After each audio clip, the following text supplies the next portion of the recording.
5 patients affectés par le virus Ebola à Bundibugyo se sont rétablis à Bunia, la capitale de la province de l'Ituri, dans le nord-est de la République démocratique du Congo, selon une déclaration des autorités sanitaires dimanche 31 mai 2026. On va vous remettre un certificat de décharge depuis le virus Ebola.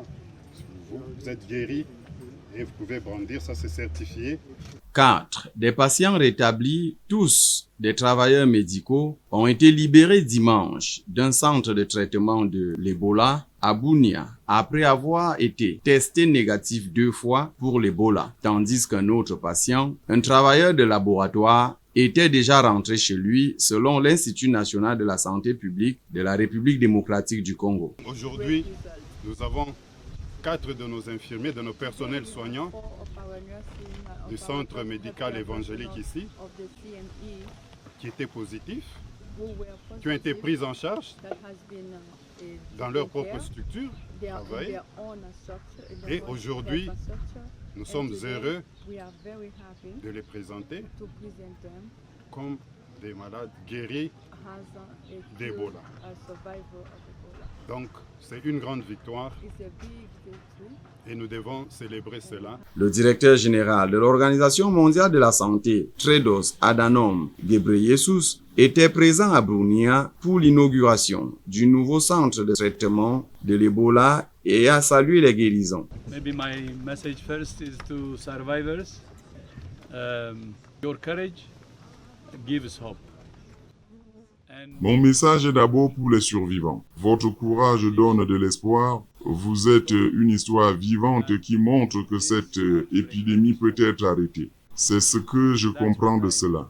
Le message pour les communautés est que si vous venez tôt, si vous bénéficiez des soins médicaux et de soutien comme d'autres qui ont survécu, vous pouvez survivre aussi. Ensuite, aux travailleurs de la santé.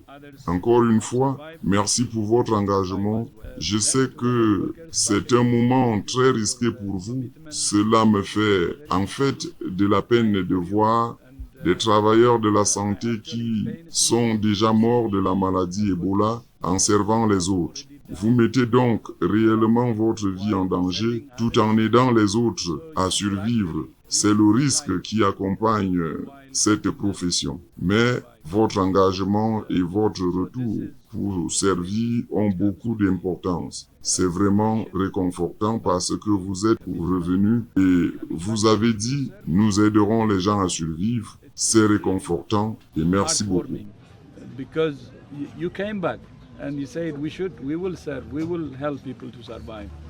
So that's heartwarming and thank you so much. Les rétablissements sont survenus alors que la RDC intensifiait les tests de laboratoire et la prise en charge des cas dans les zones touchées. Le ministre de la Santé publique de la République démocratique du Congo, Roger Kamba, a déclaré samedi qu'aucun échantillon n'était en attente de tests de laboratoire, soulignant que les équipes de réponse poursuivaient la surveillance, le suivi des contacts et la vérification des cas. Ce que je peux dire aux personnes qui entendent parler de cela de loin, c'est que cette maladie est vraiment réelle. Et je demanderai à ceux qui pensent avoir des symptômes de venir rapidement à l'hôpital.